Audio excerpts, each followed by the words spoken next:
Brought to you in association with Grendel Press. This is Werewolf the Podcast, a serial killer drama.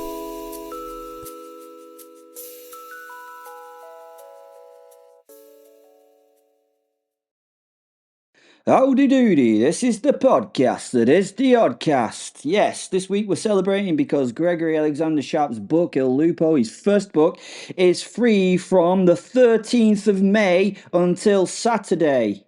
Because I can't count that far. But it's free. Complete freedom. That they may take our lives, but they'll never take our freedom! Tearing me eye. And we're going to have a post-roll from Sinister Soup, which is Grendel Press's podcast themselves. So if you wait until the end, then you'll be able to listen to a little bit of Sinister Soup. And I would go and recommend going doing that one as well and doing it and going finding it and things. Okay, so I'm sorry that was a long introduction, but everything's in the descriptor and we love you very much. Enjoy. Vaunt, read by the narrator. I vaulted, vaunt-like, through the front door headfirst. The door slammed open to announce my return. I'd arrived home. I surveyed the room as I twisted through the room and landed on my feet into the hallway. I would land on my feet. Obviously, I am a cat.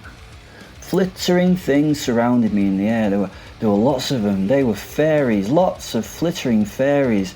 This was a kind of heaven for me. Can you imagine this scene for one such as me? After all, I am a cat.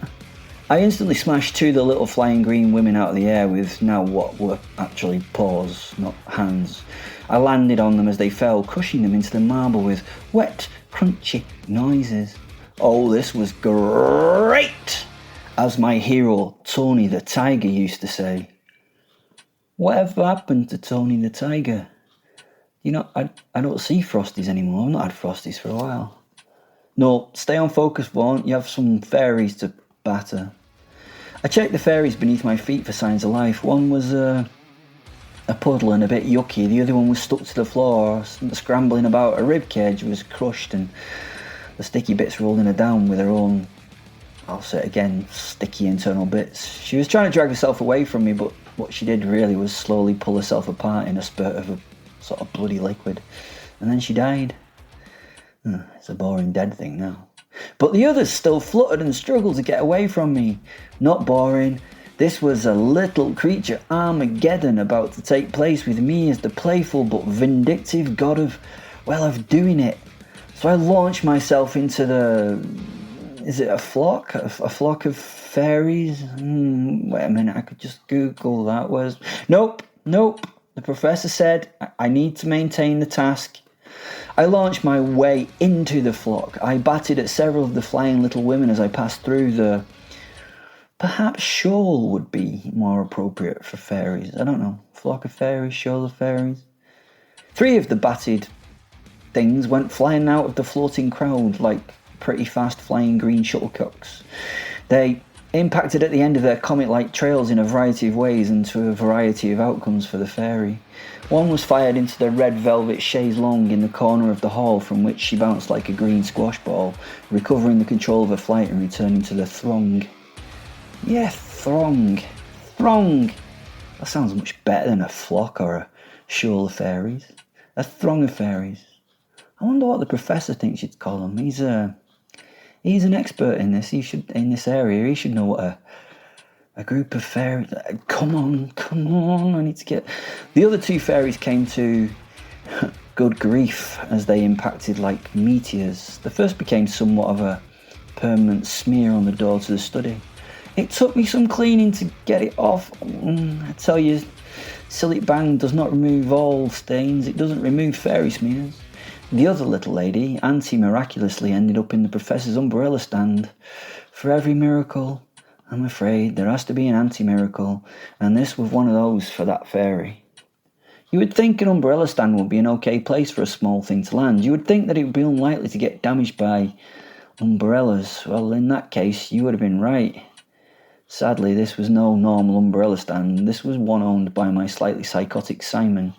It held a range of Northern African tribal spears, all of which had very sharp and very pointy bits.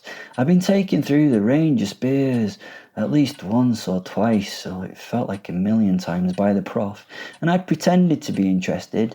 It made him happy. The fairy had decided to skewer herself on a Maasai assegai, which was actually my favourite sharp pointy bit of the set. In fact, she was so well skewered that I don't think I could have done such a good job if I'd had time and had tried to do it on purpose. I went to her as she wiggled and wriggled on the spear. She was trying to fly from it with damaged wings as she struggled. Things just got bloodier and worse for her. It was a miracle that she was still alive, or maybe not. But do you know what? She wasn't happy. She'd been kebabbed through the lower spine from back to front. That looked so painful, and she was racked with agony. I smiled at her and she momentarily relaxed, looking at me with desperation and hope. Was I going to help her? Well, it seemed that way.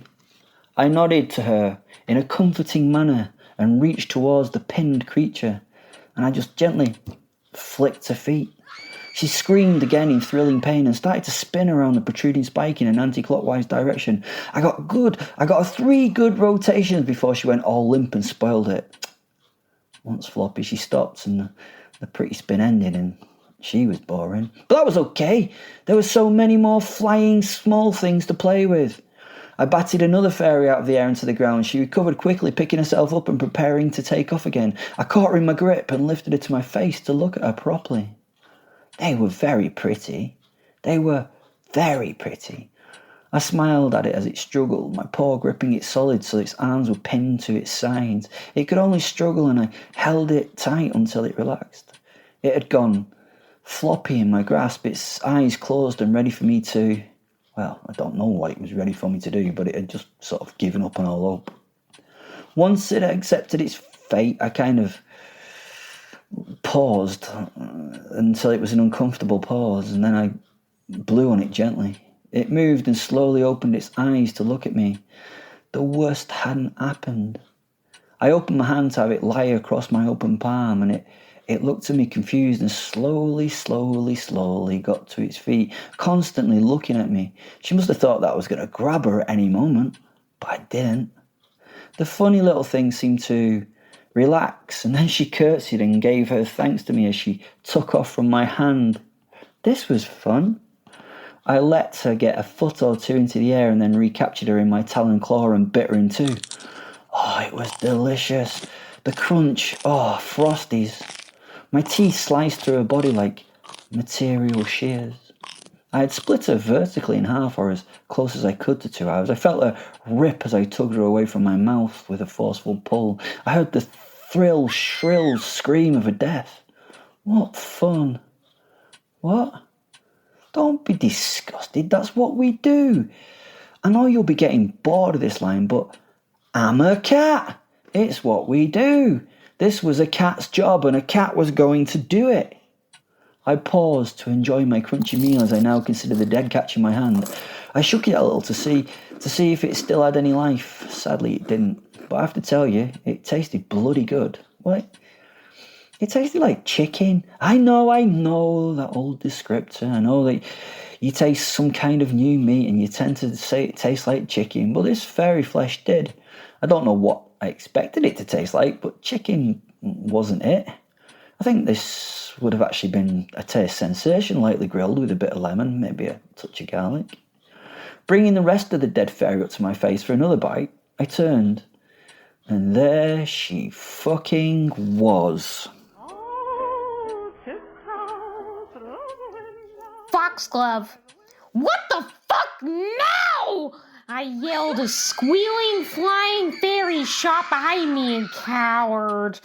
Something else had come through the door behind the freaking flock of fairies. The thing was so fast, it was actually pretty hard to see, but there was no fooling moi. I had my big girl pants on and was the equal to anything that could come at me. So come at me, bro. It stopped, or should I say paused, and I finally got a chance to tell what the flashing shadow actually was. Yes, in this case, it paused. Get it? Well, you should. Paused. Paused because it was a human cat, like a werecat. Keep up, guys. Its mouth was bloody, and Fairy Daisy was in its left paw. Well, half of Fairy Daisy was in its claw thingy-me-jig. Some of Daisy hung from its smiling, munching maw. I could hear the crunching of the meal it was so evidently enjoying. The werecat stood, unafraid, watching me with those strange golden eyes while she masticated away on Daisy. Masticated, you filthy bastards. Masticated means chewed. Chewed. It was uncomfortable to watch, actually, the chewing. It was even more uncomfortable to listen to its now silent room. Silent apart from the munching and the cracking of the horrific snack and the silent loudness of the creature's smile. It paused again, looked deep into my eyes as though it could look into my soul through them, and swallowed its mouthful. I shook my head and broke the head-on, staring match. When I refocused on it took the other paw that had Fairy Fuchsia squirming and screaming in it. And, it just lifted her to its tooth-beckoned mouth and paused with its paw again near its open jaws, while holding again my eye. Why was it not biting? Shouldn't there have been more chewing and, getting into its dinner? Oh, wait, I see. I'm meant to be upset. Oh, funny little creature. He doesn't understand me at all. I'm gonna call it a she, the creature, was definitely, she's definitely a she, was locking eyes with me to make sure that I could see her commit the murder that she would be undertaking. She obviously wanted it to be a very obvious thing, a gross act of violence committed against Fuchsia. Wow. The poor animal must have thought this would affect me in some negative way, that I would get angry or upset, that I would do something, that I might actually give a fuck about Fuchsia. Maybe the werecat thought I would help the fairy. Why would I do that, though? Fuchsia had been stupid enough to get caught. It was not my problem, was it? And violence, unfounded violence? Well, it turns me on, to be honest. Plenty more of them, sister, I told the smiling cat thing as she threatened to bite the fairy in her claw. Fuck you, Fuchsia, I shouted at the crying flower fairy. I saw a moment of disquiet in those almond feline eyes. She was confused by my statement.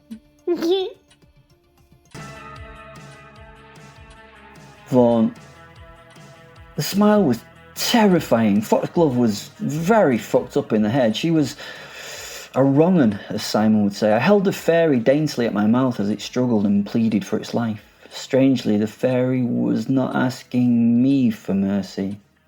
That weirded me out. The fairy was not begging me, it was begging the purple-haired fairy. Help me, Foxglove. Help me. Please don't let it eat me, Foxglove. Help me, please. Ah, this may mean that I'm in deep shit.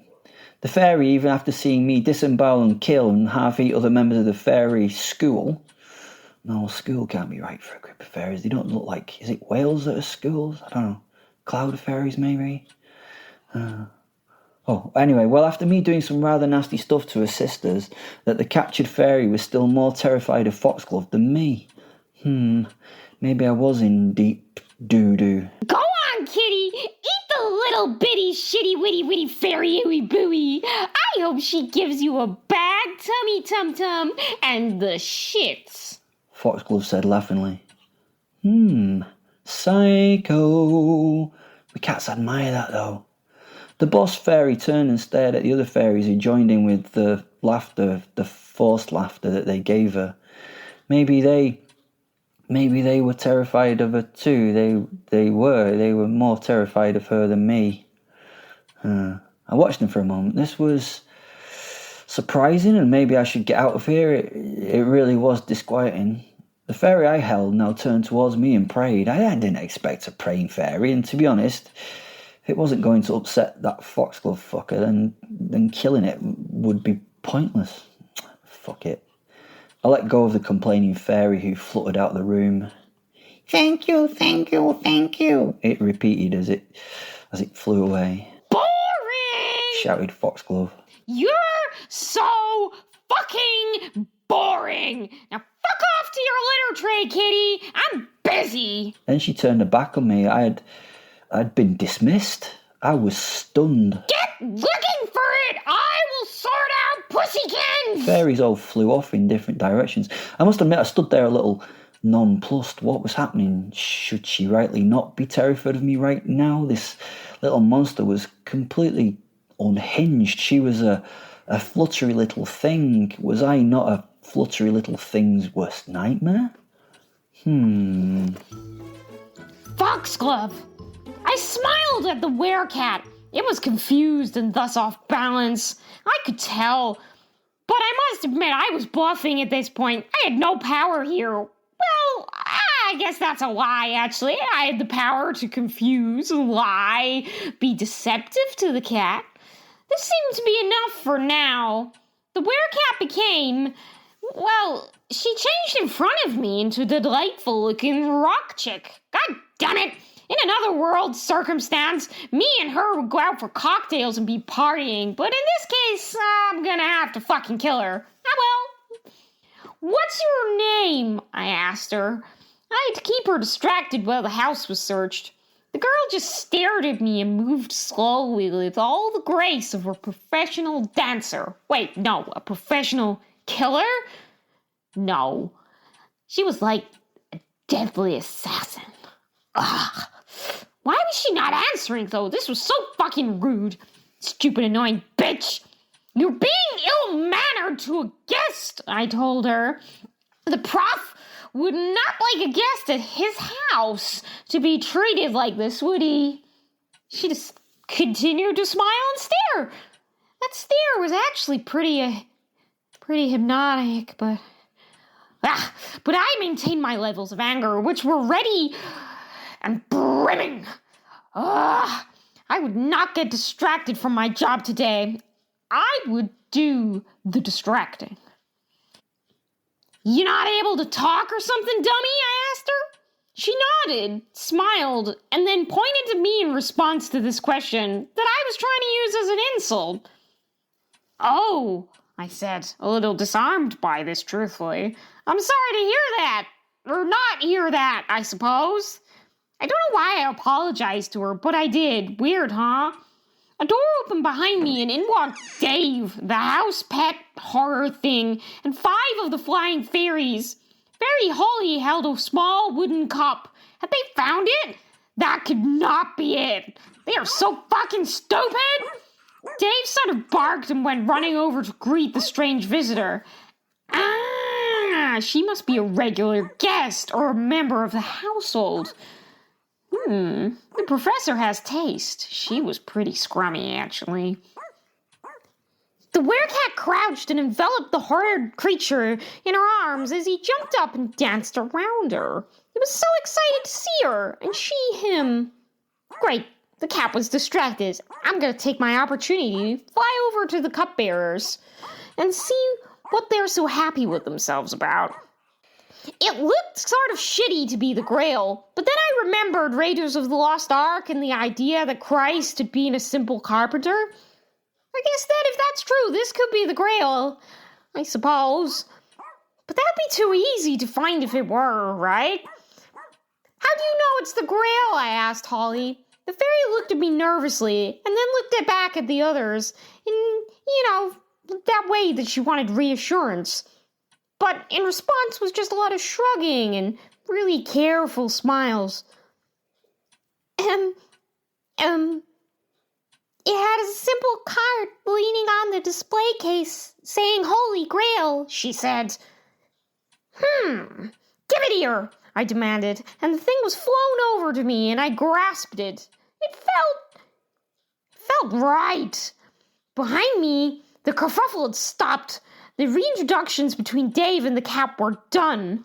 As I turned, she stood up, stroking the thing behind its ears, and her angry eyes fell on me.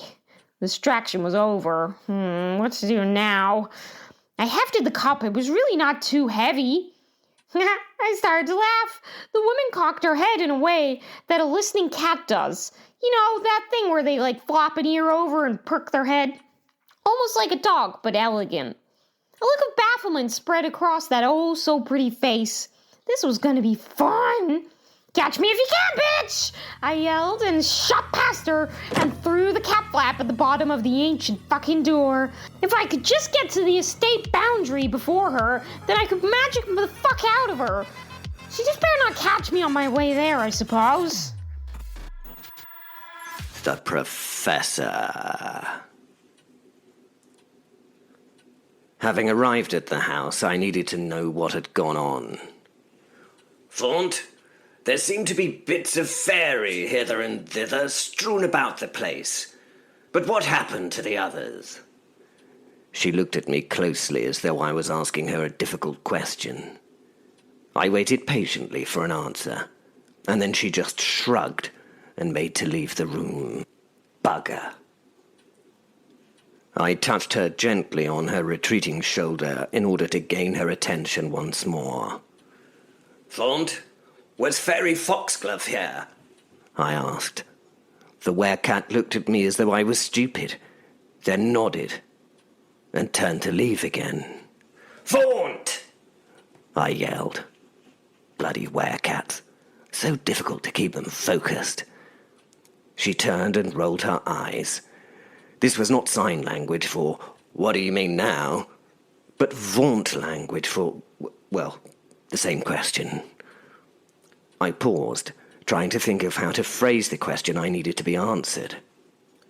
"I'd have to go and check," she signed. This confused me somewhat. Check what, Faunt?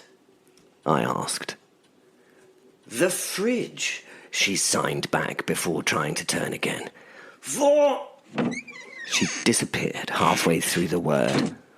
The door to the pantry opened and closed, and within a second, she was back in front of me as though nothing had happened. Have you just bloody gone and bloody checked the fridge? I asked her. She nodded, lifted a thumb, and gave me that big smile that rarely occurred. The fridge was obviously in a satisfactory condition. Jesus bloody Christ on a bike. I had to calm myself a little in order to be able to continue this conversation. So infuriating. Where did Foxglove go? She flew through the flap and disappeared, she signed. Right, okay. Well, that's good then. That's very good. We must have scared her off and stopped her from completing whatever her plan was here. Good. Right, I need to get in contact. The dark-haired girl lifted her hands to interrupt me and laughed. I mean, silently, obviously. She must be very stupid, she signed, still rocking a little with mirth. This was a strange thing to say. I mean, sign. Okay. And why do you say that, Faunt? I asked. My stomach had flipped a little. I knew this was going to be, bad. I just bloody knew it. The cat was silently laughing still. She had to pause and wipe her eyes before she could continue. After finally gathering herself, she looked at me and signed. She only stole that old wooden egg cup from the case in your study. She couldn't continue signing after that as she found the whole thing so amusing. The wait for her to resume her signing was killing me. Frustration abounded. The one next to the gold jewel-covered cross. So stupid, she signed, laughing again. The what? I said out loud, rather rhetorically, really. I had to let this sink in. She'd stolen it. Oh, fuck no. No! I said out loud. The cat looked at me confused. She started to sign, but I couldn't keep an eye on her. Shit! That was the bloody Grail! I said out loud again. After a moment of sphincter-twitching apprehension, I looked at the girl. I must have seemed incredibly serious, because she backed away a little and signed, I bet that's a bad thing she's got it then, right? A bad thing? I almost bloody fainted.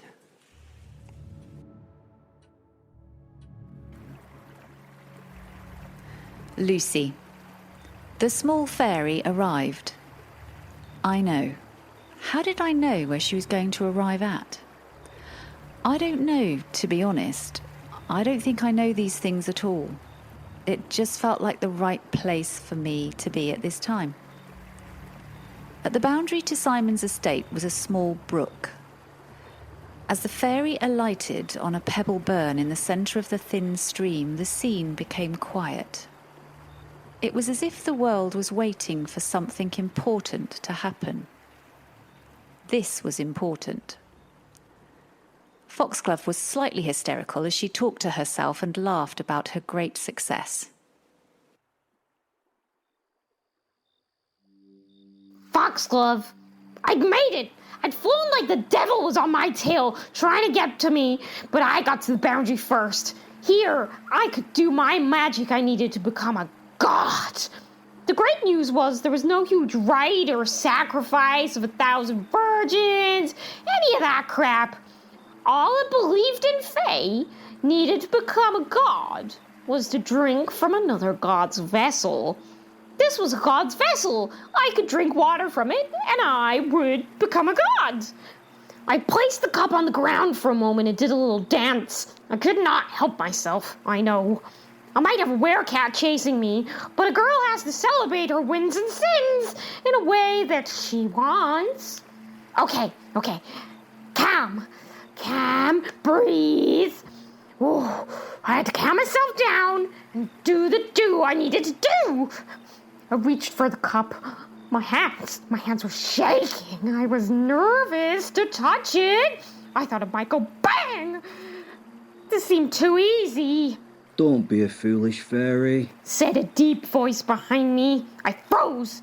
I did not recognize this voice. I span as quick as I could, finger raised, ready to kill.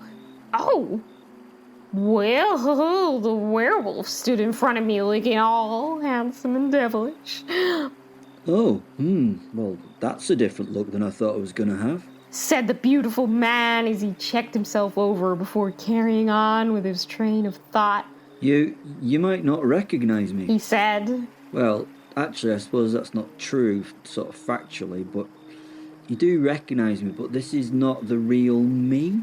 My initial shock and joy had settled now as Will babbled this nonsense. Okay, let's see where he's going with this. You're not you, I asked him. See, that's difficult again. In truth, I am me, but I'm not Will. Will said. Is that okay? Okay, I answered. That makes fuck all sense, I told him, shaking my head and turning slowly to the cup. I mean, he's very nice to look at, but he's such a complete dumbass. I'm just gonna have a little drinky-winky from the cuppy-wuppy, and then we can continue this conversation. But don't mind me, I'm not here to spoil your mental collapse. I continued as I dipped the cup in the stream. This was actually somewhat of a challenge, I have to admit. The cup was nearly as big as me. I struggled to get the water in it and not get my pretty shoes wet, but I managed and stooped, and went to take a drink. I am Lucifer Morningstar. I am the devil. I am Beelzebub, Will told me. This made me stop taking my sip from the Grail and pull that face you do when you have to deal with the terminally stupid. What was he fucking thinking?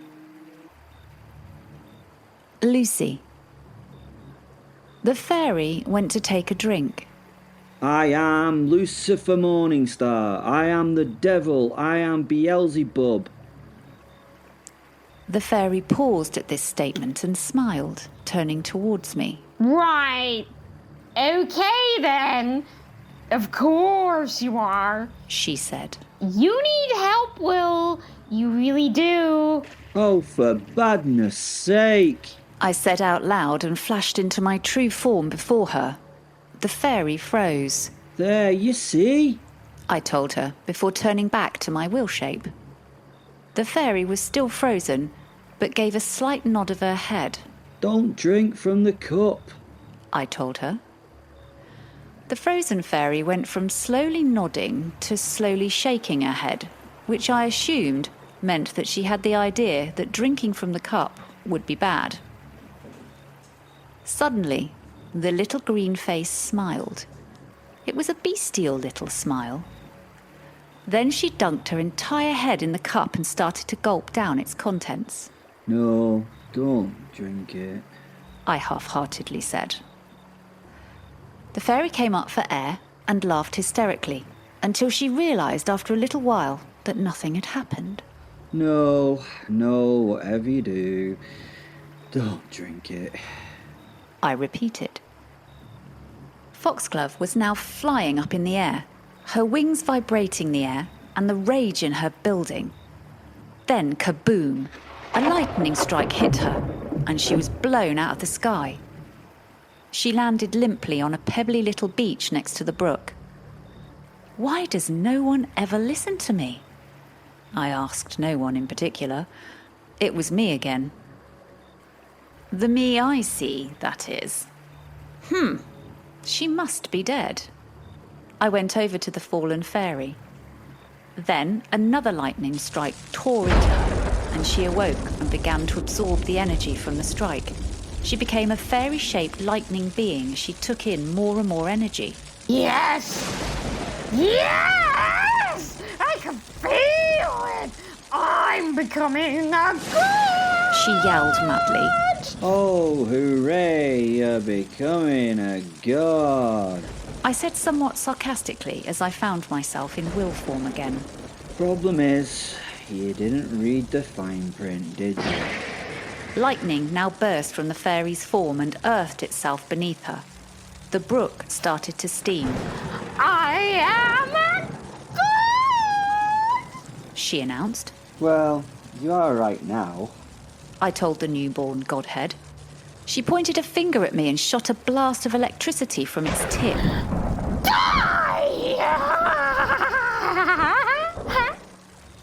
She yelled as it hit me and fizzled out. I shook my head at her. Remember, not mortal. As expected, the new god raged. The lightning stopped, just fizzling out like a damp firework fuse. The fairy's new electrical god energy drained out into the ground. She became aware that she was failing. The power was leaving her. "Oh no," I said, this time with my voice. Thank goodness I was back. No! Yelled the fairy before looking at me with tear-filled eyes. Why? She asked. You see, you made people believe that you were fairies. That's the real power that makes you a god. Faith, I told her. She was fading fast now and slowly settled again on the ground. No one believes you're a god, I told her, before she finally collapsed on the shingly beach. I heard some disturbance in the trees. Something or someone was making its way quickly to this spot. Time for me to take my leave, I think, I told the listening world.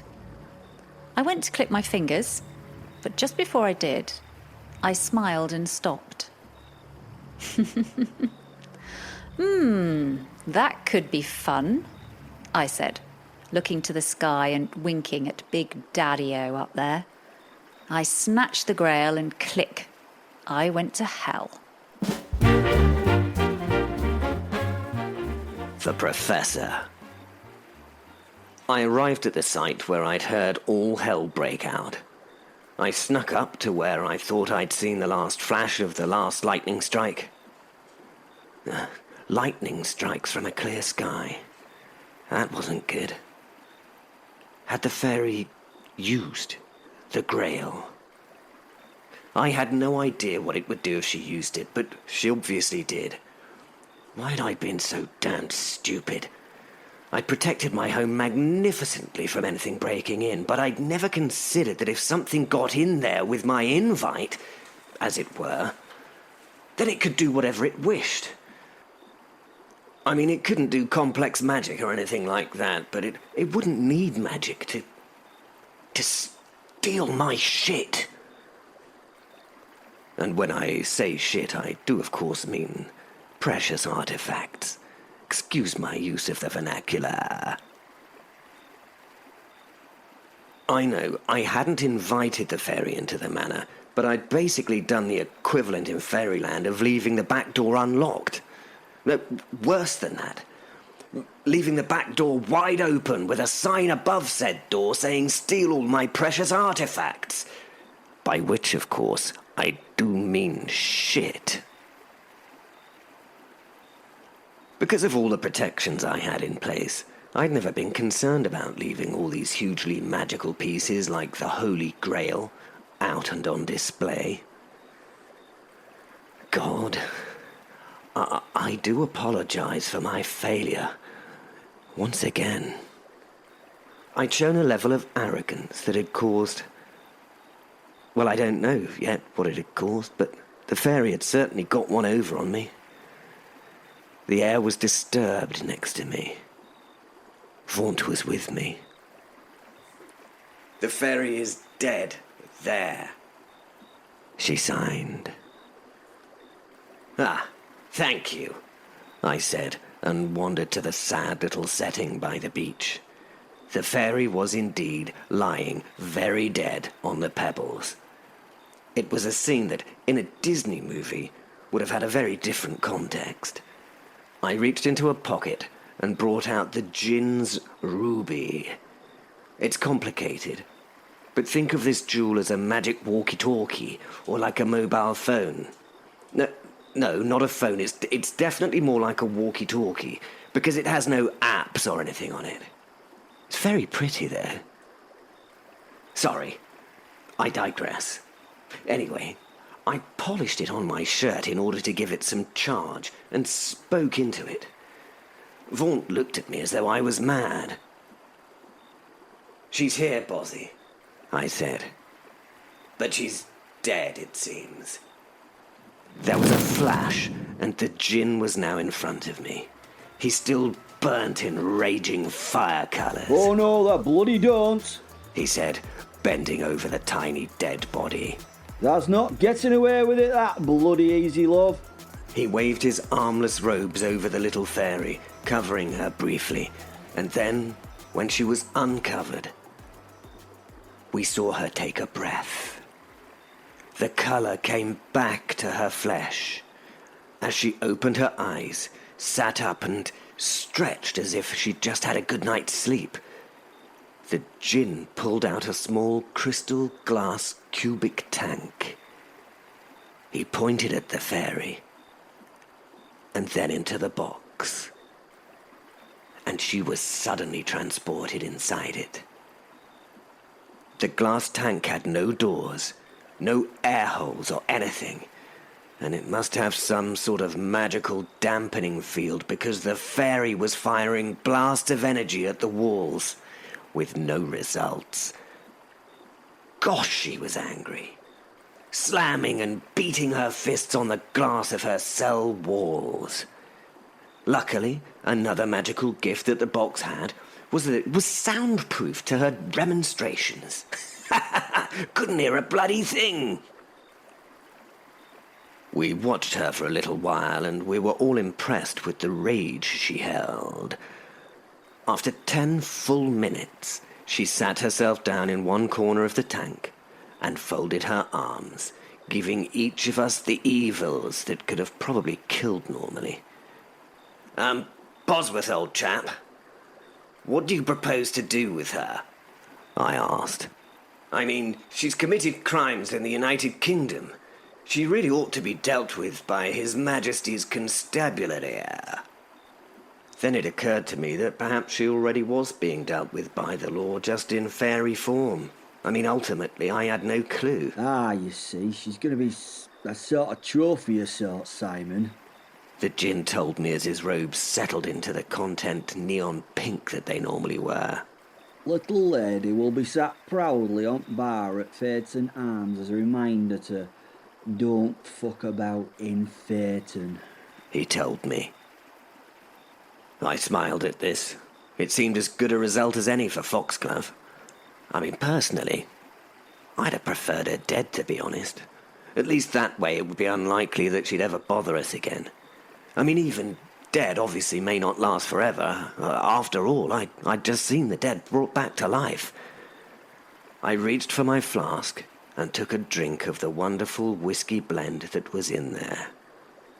I offered it to the djinn, and he laughed. I ain't got no mouth, mate. He told me. Course not, I said. Course not.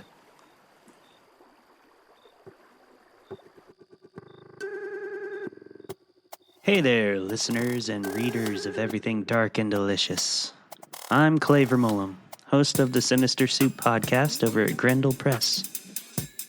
Sinister Soup is a show dedicated to shining a light on oft-rejected short stories and reprints that we cannot abide being lost to time.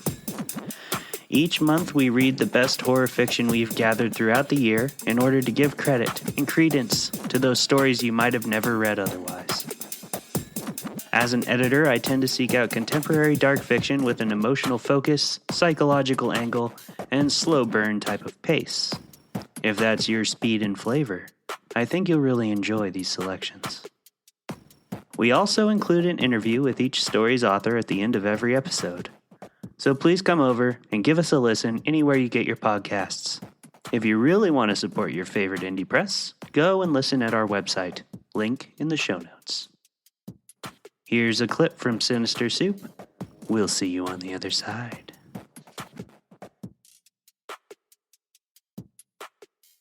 The bulbs fire up and fully illuminate the woman in the closet. Andrea screams. She falls to the floor, banging her elbow on the way down. The woman's neck stretches long, vertebrae sticking out along twisted flesh.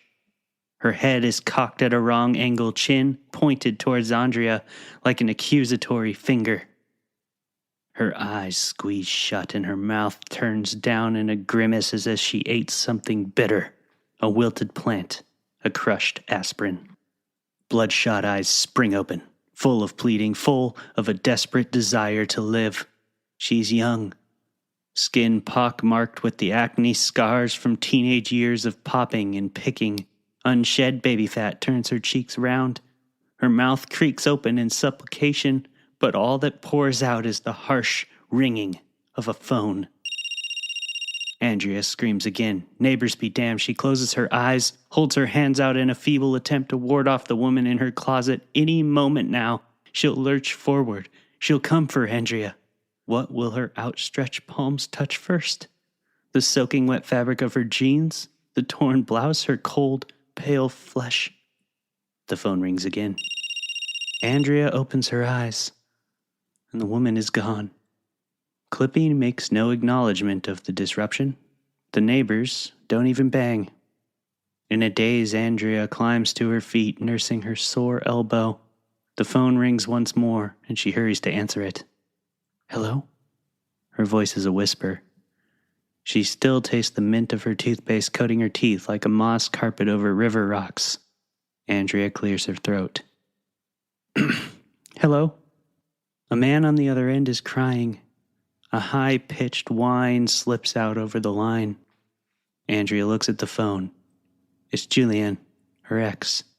What's wrong, Julianne? Are you okay? Andrea looks at Clippy. For a second, her eyes lose focus. The bright yellow rubber turns briefly green, and Andrea thinks she's going to faint. Colors right themselves, and Clippy pops back into focus. Lemon yellow. He stares at the closet, his bright smile the antithesis of the noise Julian makes from across the country. It's Mariana, he sobs. Their daughter, a woman Andrea doesn't know. The last time she saw her, Mariana was 13. Andrea follows Clippy's gaze to the closet. Beneath the plain blouses, the heavy jackets, the featureless cardigans, there is a dark puddle.